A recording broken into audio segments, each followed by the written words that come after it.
sat frozen in the third row of St. Michael's Chapel, my hands clenched so tightly around the funeral program that my knuckles had turned white. Up at the podium, my sister Melina stood bathed in soft golden light, dabbing her eyes with a lace handkerchief as she delivered what sounded like an Oscar-worthy performance. "The sleepless nights I spent caring for Papa," she said, her voice breaking perfectly on cue. Holding his hand through the pain, whispering comfort when the darkness felt too heavy. The crowd of 200 mourners shifted in their seats, many wiping away tears. Even Ruth, Papa's favorite hospice nurse, nodded sympathetically from the back row. My chest tightened until I couldn't breathe. Every word falling from Melina's perfectly glossed lips was a lie. A complete, calculated fabrication. She hadn't been there. Not for the sleepless nights. Not for the moments when Papa cried out in pain. Not when he whispered his final words about forgiveness and love. I was the one who'd fed him soup when his hands shook too much to hold the spoon. I was the one who'd bathed him, changed his sheets at 3 a.m, and sang the old lullabies he remembered from childhood. Melina had shown up exactly 4 times in 3 months, always with her phone positioned perfectly for selfies, always leaving within 20 minutes.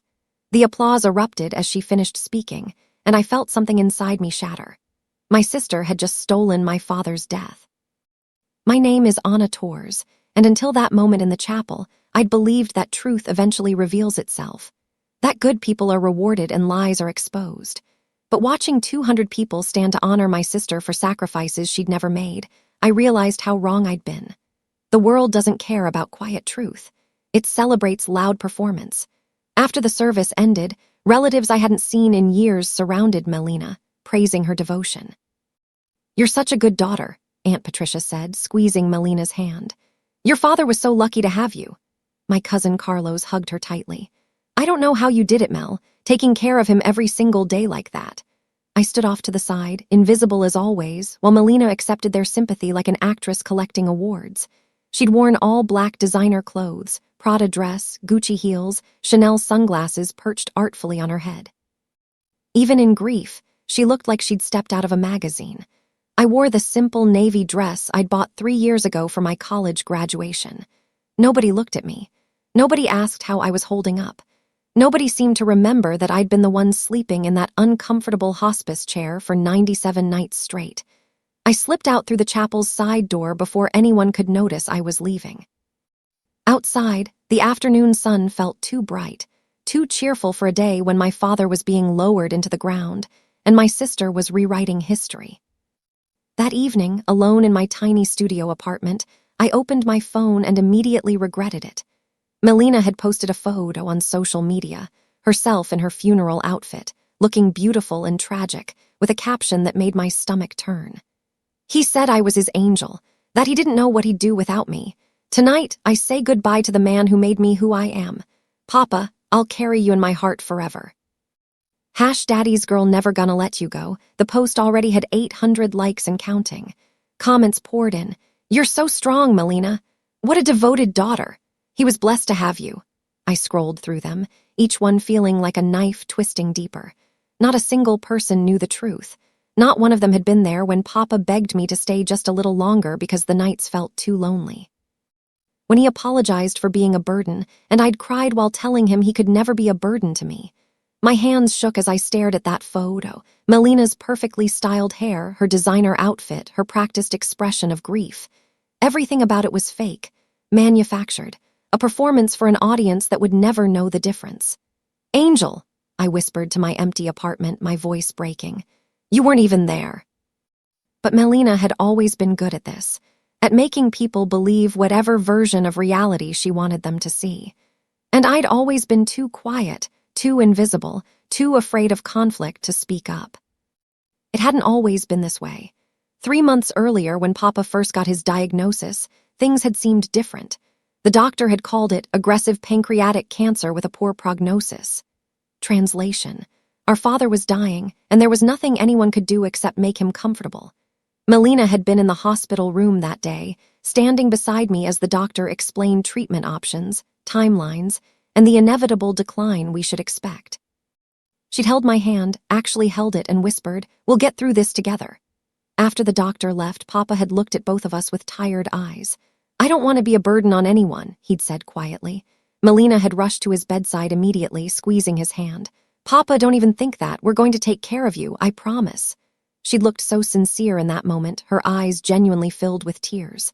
"Don't worry about anything. I'll handle everything." I'd felt a wave of relief wash over me. My sister, for all her flaws, was stepping up. She was older, more established, more capable of managing the logistics of end-of-life care. I'd squeezed her shoulder gratefully. "Thank you, Mel." For 2 days, she'd been everywhere calling hospice facilities, researching pain management, creating spreadsheets of medication schedules. She'd even moved into Papa's house temporarily, claiming the guest room and posting photos of herself cooking soup in his kitchen. I thought maybe this crisis would finally bring us closer. Maybe Melina would become the sister I'd always wished she could be. But by day 3, Melina had vanished. Not literally, she still posted updates on social media, still answered texts with vague promises about handling things, but she stopped showing up where it mattered, at Papa's house, at the hospice facility, at his bedside when he needed someone most. I'd driven to the hospice on day 4 and found Papa alone, his lunch tray untouched on the bedside table, his medication alarm beeping because nobody had given him his pills. "Where's Melina?" I'd asked, my stomach sinking. Papa had smiled weakly. "She said she had an important work meeting, some campaign launch or something." Melina was an influencer, one of those people who made money posting photos of herself wearing expensive clothes and promoting beauty products. Her social media presence was her full-time job, and apparently that job took priority over our dying father. I'd stayed that night, and the next night, and every night after that. I'd moved my laptop to the hospice, working my graphic design freelance jobs from the uncomfortable chair beside Papa's bed. I'd learned how to adjust his IV when the nurse was busy, how to prop pillows so his back didn't hurt, how to read his expressions well enough to know when he needed pain medication before he had to ask for it. We'd developed a routine. I'd arrive after work, bringing fresh flowers because he loved the smell. We'd watch old Western movies on my tablet. I'd read him passages from his favorite books when his vision got too blurry. And late at night, when the pain got bad, I'd hold his hand and tell him stories about my childhood, memories he'd given me. Meanwhile, Melina's social media painted a completely different picture. She posted photos every few days, always perfectly staged, always with captions about devotion and sacrifice. One showed her hand holding Papa's, captioned, "These precious moments, time is fleeting. Cherish every second with the ones you love." I'd been in the cafeteria getting coffee when she'd taken that photo. She'd arrived without warning, posed for exactly 3 shots, kissed Papa's forehead, and left before I'd returned. The photo got 1,200 likes. Another post showed a close-up of Papa's medical bracelet on what appeared to be Melina's wrist. "Wearing this to remember we're all fighting battles nobody sees. Stay strong, Papa." She'd never worn his bracelet. She'd borrowed it for the photo and returned it immediately, but her followers ate it up. "You're such an inspiration. The love between you two is beautiful. Praying for your family." Each post made me feel sicker. I wanted to comment, to tell everyone the truth, but what would I say? Actually, she's lying. I'm the one here every night. I'd sound bitter, jealous, petty, like the younger sister who couldn't stand her sibling getting attention. So I stayed silent and let Melina rewrite reality one post at a time. The family group chat made it worse. Relatives I barely knew would send messages. "Thank God Melina's there to take care of your father. She's such a blessing." I'd type furious responses and delete them. Type again, delete again. Eventually, I stopped opening the group chat entirely. The hospice staff became my only allies, though they never said anything directly. The nurses, Ruth, Carmen, and Thomas, would smile knowingly when I arrived each evening. They'd bring me extra blankets without asking. Ruth started leaving fresh coffee on the table beside my chair every morning. One night, about 6 weeks into Papa's hospice stay, Ruth had pulled me aside in the hallway. "You're doing something beautiful," she'd said quietly. "I've been a hospice nurse for 20 years, and I've seen every kind of family. The ones who show up and the ones who don't. Your father's lucky to have you." I'd almost cried right there. "My sister." "I know," Ruth had interrupted gently. "We all know, we see who's really here." She'd hesitated, then added, "We installed new security cameras last month. After an incident with a staff member, administration wanted 24-hour recording in every patient's room, for accountability." I'd nodded absently, not really processing what that meant. Cameras seemed reasonable for a medical facility. "That's good," I'd said. keeps everyone safe. Ruth had squeezed my shoulder. Your father talks about you constantly, about how proud he is, how you've always been his steady one. That conversation had sustained me through the hardest nights, the ones when Papa couldn't sleep because of pain, when he'd cry quietly because dying was harder than he'd expected, when I'd feel completely alone in trying to comfort him. At least the nurses knew. At least someone saw the truth, even if the rest of the world believed Melina's performance. As Papa's condition worsened, the distance between reality and Melina's version of it grew impossibly wide. He stopped eating solid food. His skin took on a grayish tone that the nurses said meant his body was starting to shut down. He slept more and more, waking for shorter periods each day. I'd taken emergency family leave from my freelance clients, moving essentially full-time into the hospice. I'd shower in the facility's family bathroom, sleep in the chair beside Papa's bed, and spend every waking moment trying to make him comfortable. Melina sent voice messages to the family group chat about how hard it is to watch him deteriorate and how emotionally draining this journey has been. Hard for who? I'd wanted to scream. You're at the beach. Because she was. Her social media showed her in Malibu, attending some influencer retreat. Photos of her doing yoga on a cliff overlooking the ocean, captioned, taking a moment to breathe and center myself during this difficult time. Self-care isn't selfish when you're caring for others. Mental health matters, staying strong. The hypocrisy made me physically ill. But what broke me was when Papa, in one of his lucid moments, had looked at me with confusion. Where's Melina? He'd asked. She said she'd be here today. She had to work, Papa. I'd lied, because what else could I say? Your eldest daughter doesn't care enough to visit. I couldn't hurt him with that truth. He'd sighed. She's always so busy, so successful. I'm proud of both my girls. That night, after he'd fallen asleep, I'd whispered to his unconscious form, I won't let her rewrite this, I promise. The last night was quiet in the way endings often are. No dramatic goodbyes or grand revelations, just Papa's breathing growing slower, more labored, until each breath seemed like it might be his final one. I'd been reading to him from his favorite poetry collection, verses by Pablo Neruda that he'd loved since childhood. His eyes had been closed, but I'd known he could hear me because his fingers would occasionally squeeze mine when I reached a line he particularly loved. Around midnight, his eyes had opened one last time. He'd looked directly at me, his gaze surprisingly clear despite the medication clouding his system. You've always been my real strength, he'd whispered, his voice barely audible. Promise me you'll be strong now too. I promise, Papa. Tears had streamed down my face. I promise. He'd smiled, a real smile, the kind that reminded me of childhood afternoons when he'd push me on the backyard swing set. Then his eyes had closed again. At 3:47 in the morning, according to the clock on the wall, Papa had taken his last breath. His hand had gone still in mine. The monitors had started beeping, and Ruth had rushed in, but we'd both known it was over. She checked his pulse, confirmed what was obvious, and then pulled me into a tight hug while I'd sobbed against her shoulder. I'd called Melina immediately, my hands shaking so badly I could barely dial. The phone had rung 6 times before going to voicemail. I'd tried again. And again, on the 4th attempt. She'd finally answered, her voice thick with sleep. Anna, what's wrong? It's like 4 in the morning. Papa's gone, I'd said, my voice breaking. He died about 10 minutes ago. There had been a long pause, then, oh God, okay, I'll be there as soon as I can. She'd hung up before I could say anything else.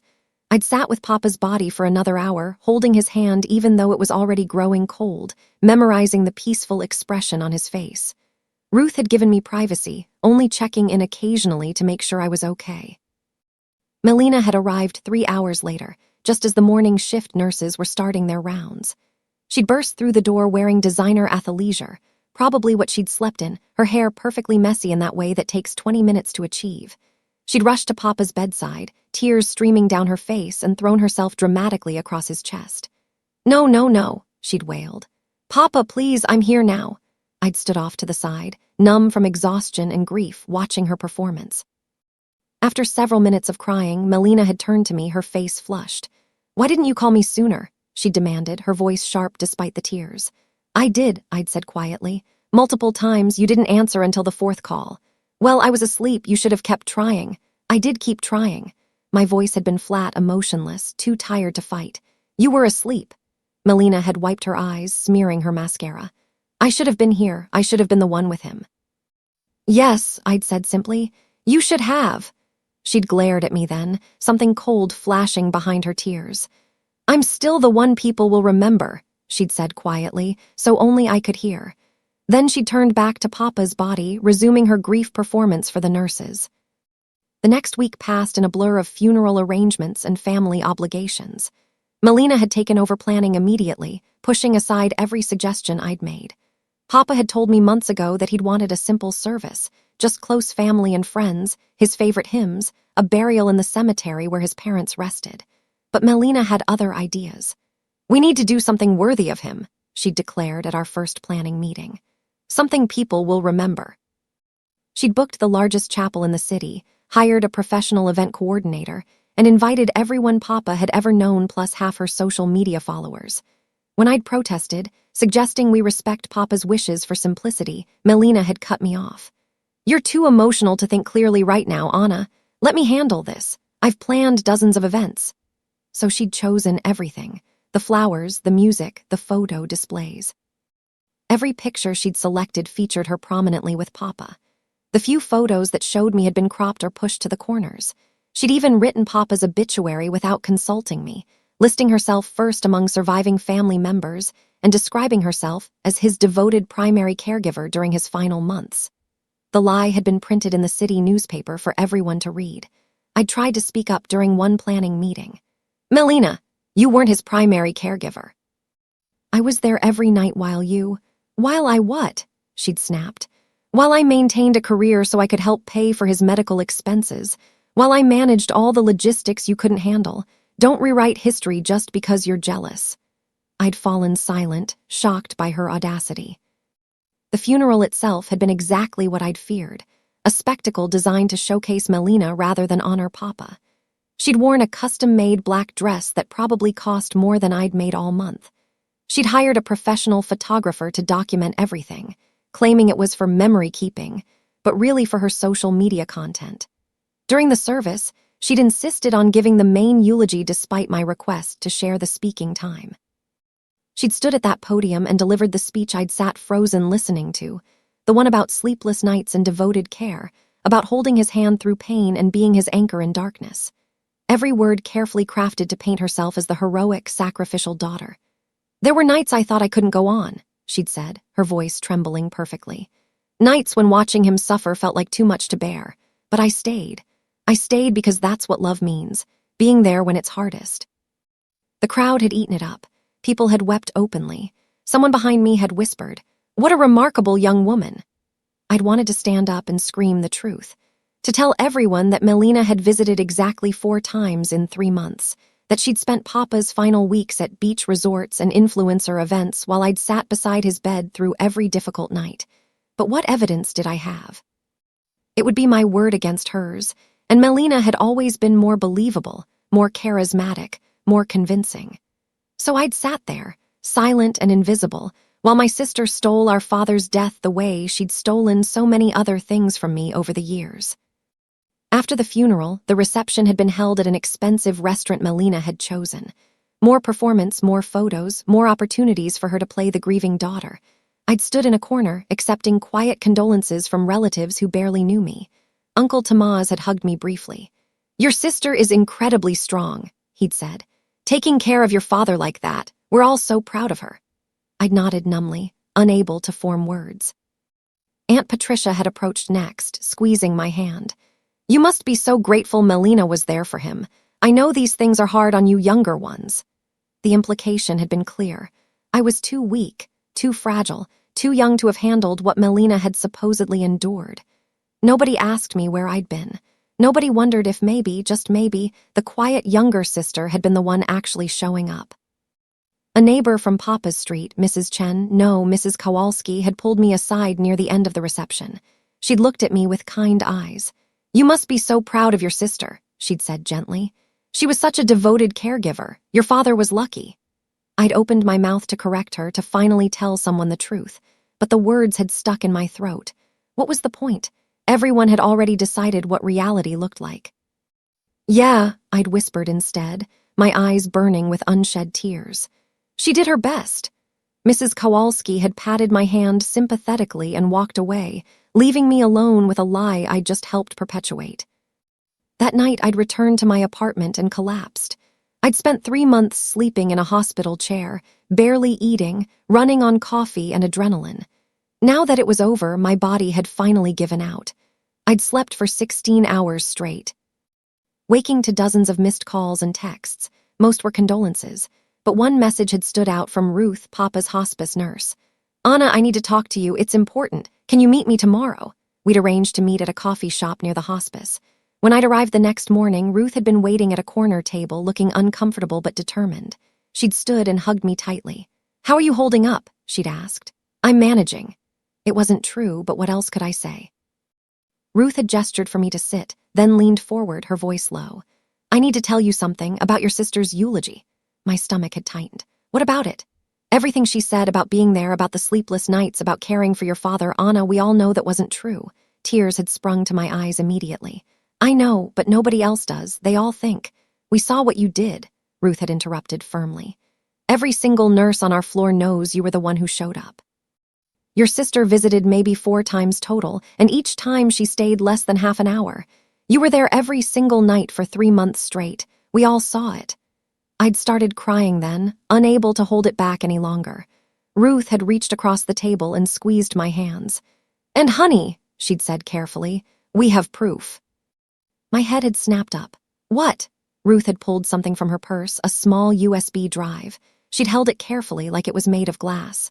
"Remember when I told you about the security cameras we installed? They record everything. Every patient room, 24 hours a day. The footage is kept for 60 days before being deleted." My heart had started pounding. "You mean?" "I mean we have recordings of every single night you spent in that room. Every time you adjusted his pillows, gave him medicine, read to him, held his hand when he was scared. Every moment you were there." She'd paused. "And we have recordings of all the times your sister wasn't." I'd stared at the USB drive like it was a bomb. "Ruth, you could get in trouble for this. Patient privacy laws." "I made copies before the system purges them," she'd said quietly. "Technically against policy, yes, but your father deserved someone to know the truth. And you deserve proof of what you did." She'd placed the drive in my hand, closing my fingers around it. "This isn't official evidence or anything, but it's the truth. What you do with it is your choice." I'd looked down at the small piece of plastic and metal in my palm.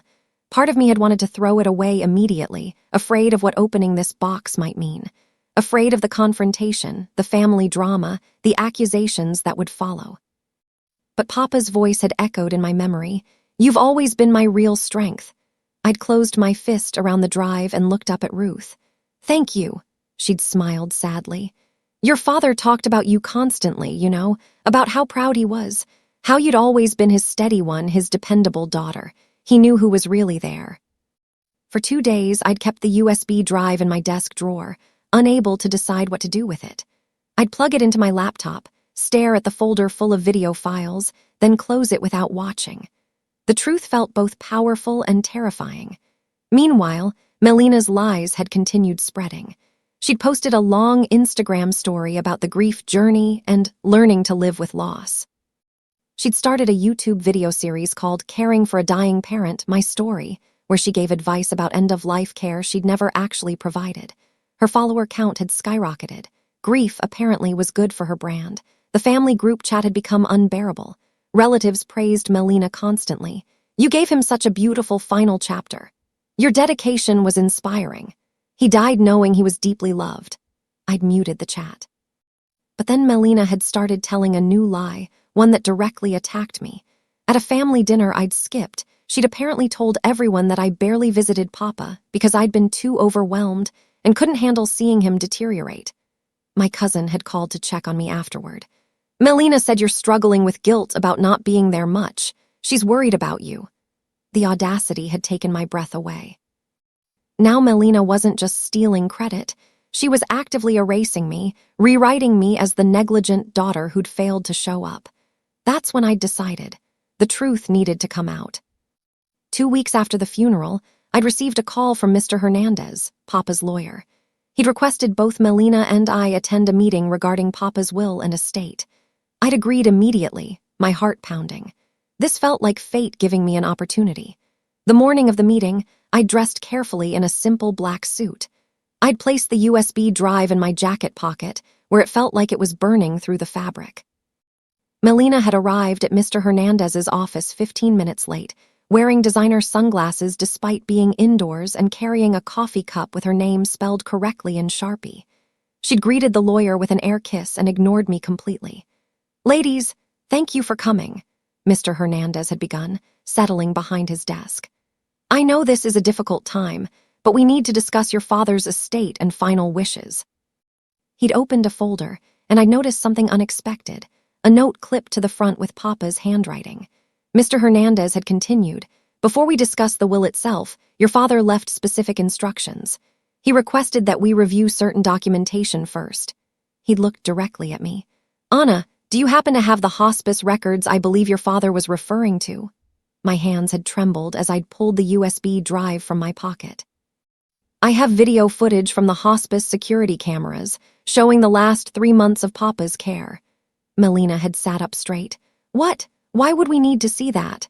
"Because your father specifically requested it," Mr. Hernandez had said, his tone neutral but his eyes knowing.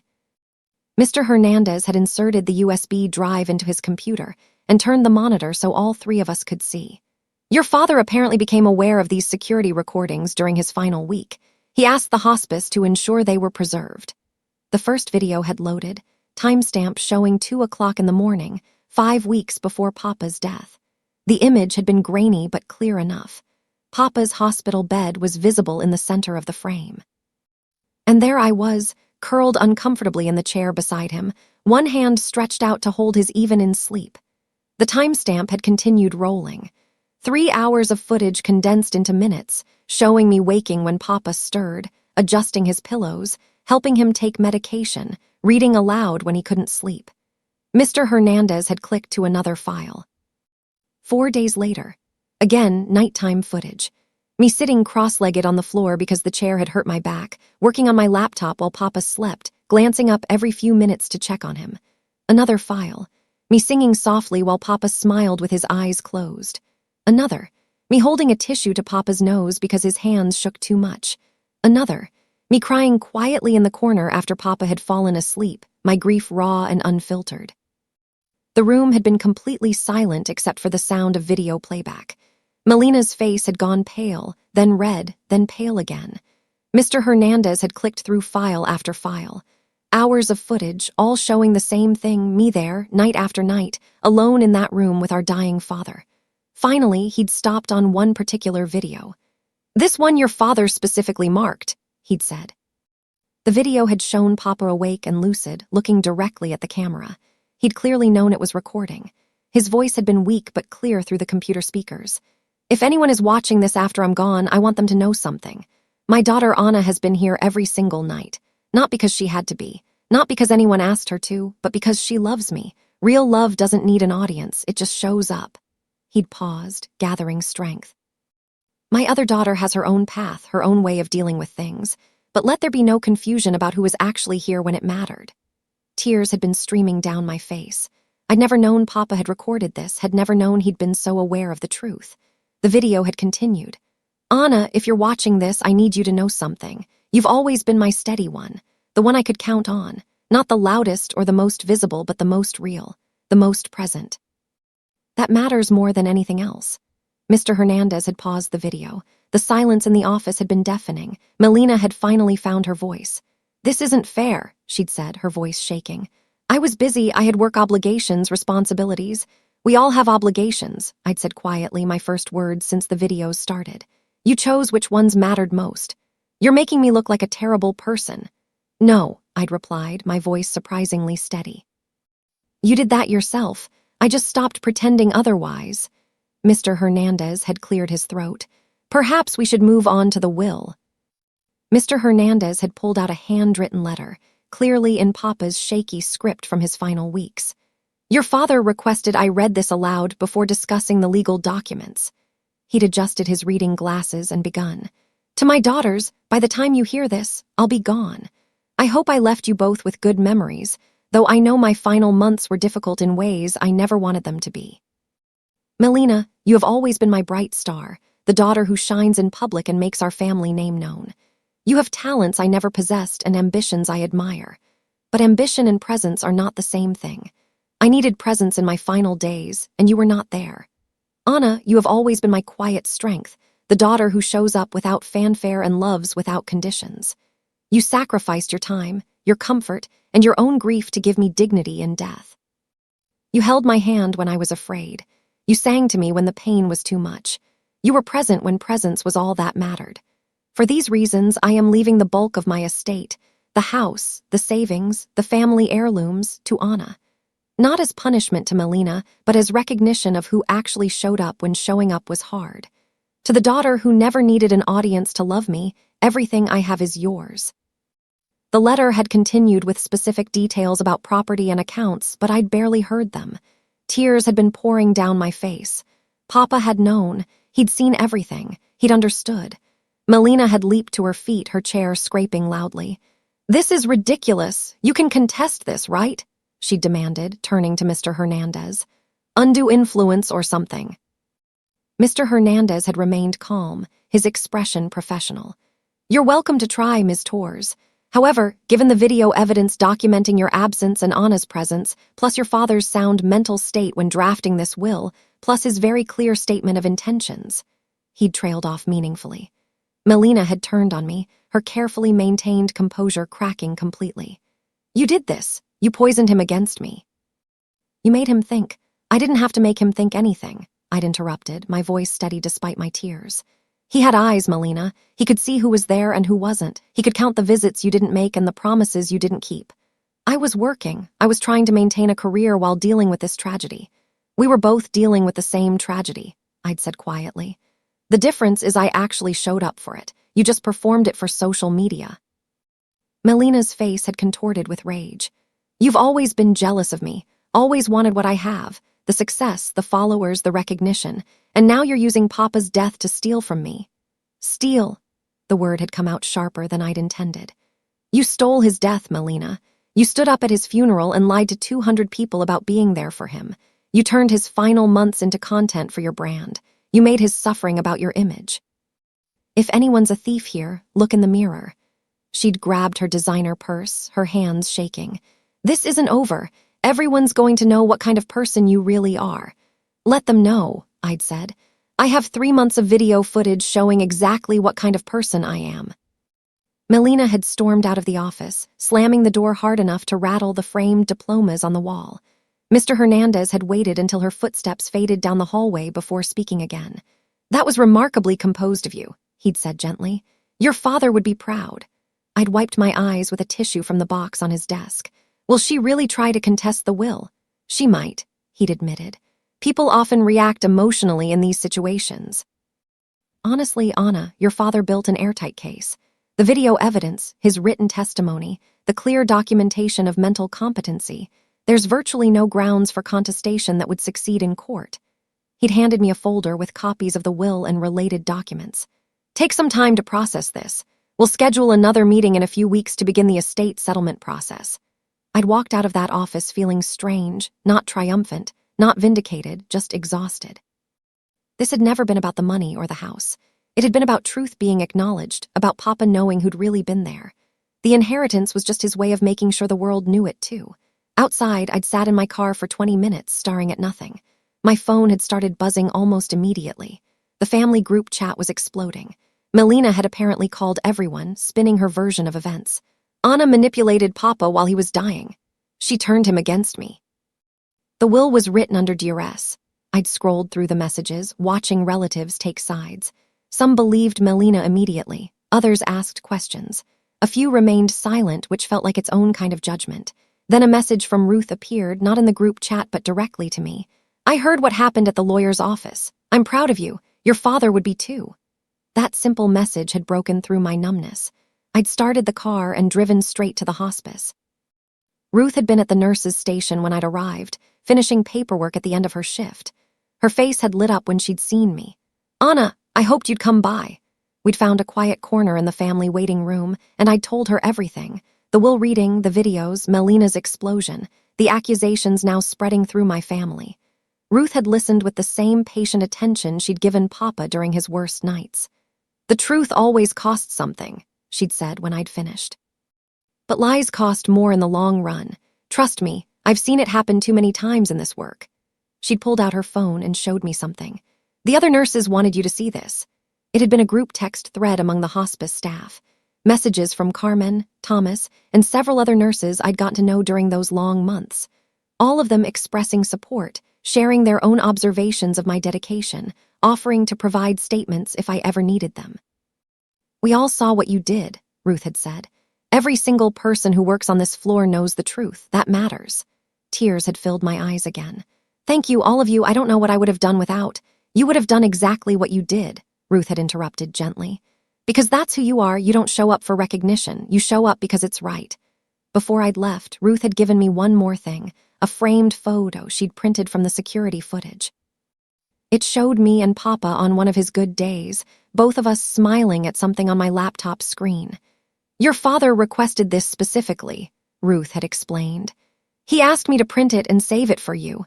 Said he wanted you to remember the good moments, not just the hard ones." The fallout from the will reading spread quickly through my family, and inevitably online. Melina's carefully constructed image began cracking as people who'd worked at the hospice, who'd visited Papa, who'd actually paid attention started quietly sharing their own observations. A former neighbor posted on social media, "I visited Mr. Torres 3 times during his final months. Anna was there every single time. Melina, I never saw you once."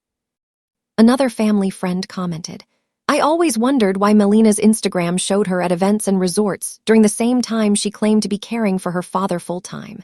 Now it makes sense." The viral video from the funeral, the one showing Melina's dramatic speech, was reposted with new context. Comments that had once praised her now questioned her authenticity. Her follower count started dropping. Sponsors began quietly distancing themselves. The devoted caregiver brand she'd built was collapsing under the weight of truth. But what surprised me most was how many people reached out privately with their own stories. Women who'd cared for dying parents while their siblings took credit. Men who'd sacrificed careers to be present while other family members performed grief for social validation. They all felt seen by Papa's will, by his refusal to let the loud lies drown out quiet truth.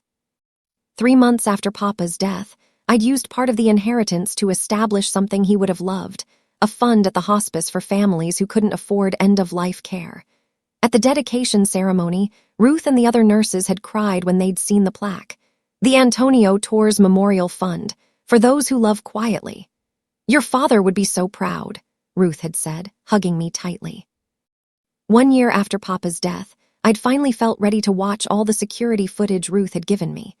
I'd sat in my new home, the house where I'd grown up, the one Papa had left me, and gone through the files chronologically. Hours and hours of recordings showing the truth of those final months. Some clips were hard to watch, Papa in pain, struggling to breathe, crying in frustration when his body stopped cooperating. But others were beautiful in their simplicity, us laughing at old family stories. Me reading his favorite poems while he smiled with closed eyes.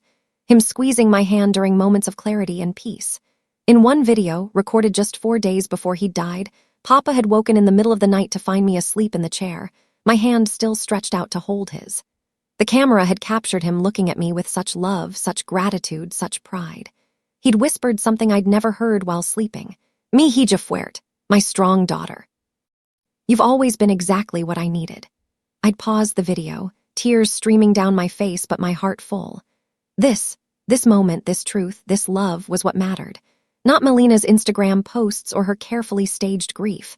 Not the funeral performance or the fabricated stories. Just this, a father who'd known he was truly loved and a daughter who'd shown up when showing up was all that was left to give. Melina and I hadn't spoken since the will reading. I'd heard through relatives that she'd moved to another city, started over with a new brand identity, eventually rebuilt her career. Some family members had taken her side and cut contact with me. Others had apologized for believing her lies. Most had simply stayed silent, uncomfortable with the messiness of truth. I'd made peace with all of it. Because I'd learned something in those hospice nights that no inheritance could teach. Real love doesn't need an audience, doesn't require recognition, doesn't perform for applause. Real love just shows up. Day after day, night after night, even when it's hard, especially when it's hard. I'd closed my laptop and walked to the mantel where Papa's photo sat, the one Ruth had given me, showing us both smiling on one of his good days. "You were right, Papa," I'd whispered to the image. Truth doesn't need an audience, but it always finds one eventually. Outside, the afternoon sun painted the sky in shades of gold and pink. Somewhere in this city, Melina was probably posting another carefully curated photo, building another persona, crafting another narrative. But here, in the house where Papa had raised us, surrounded by his books and his memories and the truth of what we'd shared, I'd finally understood what he'd been trying to teach me all along. Being seen isn't the same as being known. Being loud isn't the same as being heard. And being present, truly, fully present in the moments that matter, is the only thing that leaves a legacy worth remembering. I'd picked up my phone and opened a folder I'd created months ago but never shared, photos from those hospice nights. Not staged or filtered or performed, just real moments of real love. Me adjusting Papa's blankets, reading to him by lamplight, holding his hand while he slept. The truth, documented not for an audience but for memory. Maybe someday I'd share them. Maybe I'd keep them private forever. Either way, they existed. The truth existed, and that was enough.